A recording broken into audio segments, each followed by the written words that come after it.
As I sit here and look through their pictures and books and Bibles, it's just tragic to know that just yesterday someone was living in this home and today it is no more. Now, while many pools like this one here at Willys Park will soon be filled with water, others like here at Highland Park will stay locked up for the summer. Todd Michael was inside, trapped under concrete for 4 hours. A ballot challenge would stall implementation of the law, which means, at least for now, everything is up in the air. Woman told police the man approached her daughter, grabbed her by the arm and said, "Come here." But the little girl didn't. She started screaming and ran back towards her mother. The phones are ringing off the hook, and here's why. Take a look at this branch. See all that ice on there? This proposed change won't really impact Tarta riders, but the elimination of these bus-only lanes could mean more parking spaces downtown. What's your reaction to everything? No, I'm not going to say any comments tonight. Nothing tonight? No, nothing. Glad everything's over? Yes. How was this whole process? Yeah, let's march.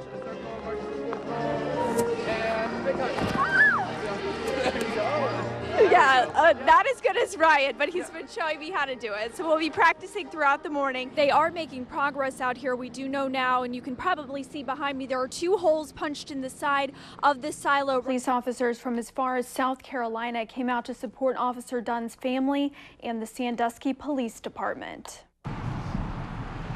Waving flags, holding signs, and some wiping tears. Hundreds lined the streets of Sandusky, watching as a sea of flashing red and blue passed by. You just don't think that this would even happen here. You hear about it in bigger cities and, you know, it's very sad. 30-year-old Andrew Dunn was shot and killed early Saturday morning during a traffic stop. I mean, you think about it every day, you know, when you put the uniform on and you go out to serve and protect. I mean, you never know what's going to happen from one moment to the next. Sergeant Lanning traveled from southeast Indiana to take part in today's service. He, like many others, didn't personally know Officer Dunn, but they say it doesn't matter. He's our brother in blue. So we have to pay our respects to the job and to the profession and to the individual sacrifices that he makes, you know, and with the family also. They have to know that they have other brothers out here that care about them too. An American flag suspended high above the procession route as car after car passed underneath. Onlookers held signs, "God bless Andy Dunn." I love them all. Yeah, I love them all. And it's a great showing. It's a great showing of solidarity and brotherhood, which is what the family here in the city of Sandusky needs. After losing an officer, a husband, and a father all too soon. 13 ABC's Jennifer Jarrell was in court today, and Jennifer, the defense is focusing on the idea that a serial killer committed the murder back in 1980, right? And that killer is Coral Eugene Watts. Defense attorneys say if the jury would have known what they know now, the outcome would have been different. Father Jarrell Robinson returned to court today for the first time in 5 years. Clad in a jail jumpsuit, the noticeably frail Robinson listened as his attorneys argued why his first criminal trial wasn't fair. At no point was the information from Willie Hughes disclosed when and where he saw this black male that fits the description of Coral Eugene Watts. Because of a microfiching error, the defense says nearly 180 police reports and other supporting documents were never made available prior to the trial. The Coral Eugene Watts was disclosed.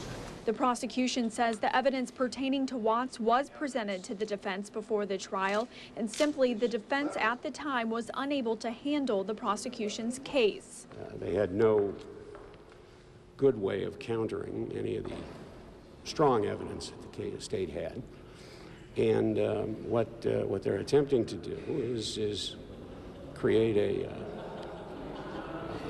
a defense out of essentially non-existent, non-relevant evidence. The defense called 5 witnesses, including Alan Conop, who represented Robinson in 2006. During cross-examination, he told prosecutors he was aware of Watts. And you were also apprised of a lot of information in regard to Coral Eugene Watts. Isn't that correct? I believe there was. 30-some pages of reports, perhaps? I believe there was, yes. In lieu of closing arguments, both sides must submit post-hearing briefs to the judge by June 17th. If the judge sides with the defense, Robinson would then be retried on the murder charge. Reporting live downtown, Jennifer Jarrell, 13 ABC Action News. We didn't talk with Denzel Washington or Chris Pine, but we did talk with the three heroes of this story about that day, how they managed to stop the train, and what they think of the movie. Calling unbelievable. A freight train, unmanned, chugged out of control for nearly 70 miles through Northwest Ohio today. We saw this train going through Findlay and heading south down through Arlington. It all started here at the CSX rail yard in Walbridge. The 47-car train got away and traveled unmanned for nearly 70 miles towards Kenton. So we had a little less than 2 miles to tie on and get it under control. It would have derailed and it would tore that town up. Sheriff's deputies tried to shoot the fuel cutoff valve. CSX officials attempted to derail the train. Nothing worked. We didn't know anything about any of it. Just catch it. Just throw the rule book out the window and catch it. But it was still a struggle because it's pulling in full throttle at the 88, and then we're in full brake trying to slow it down. So we're in a tug of war motion now. And I was able to successfully mount it at about 12 and a half, 13 miles an hour and shut the throttle off. Together, these three men stopped the train. It never derailed. No one was hurt.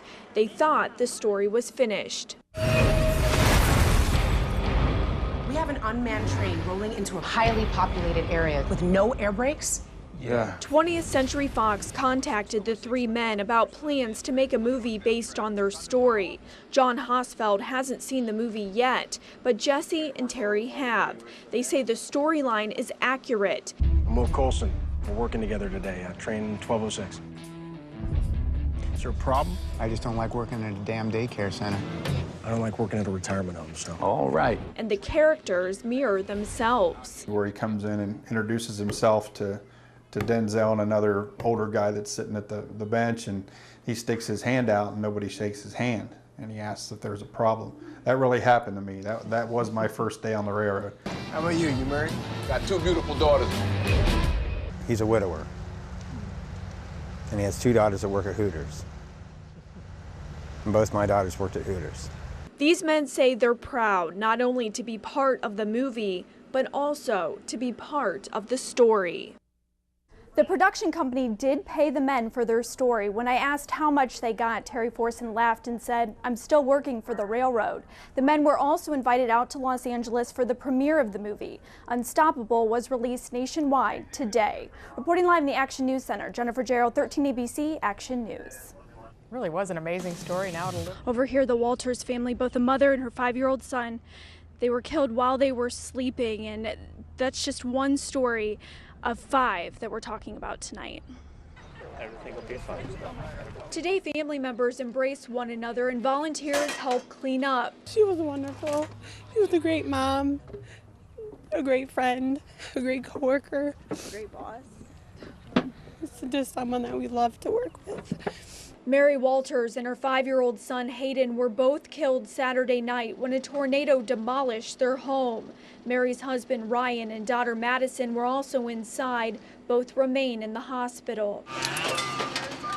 Just a few blocks away, dozens of volunteers are cleaning up what's left of the Crayons family home. A lot of people were in the yard when I arrived here, calling Ted's name and trying to find him.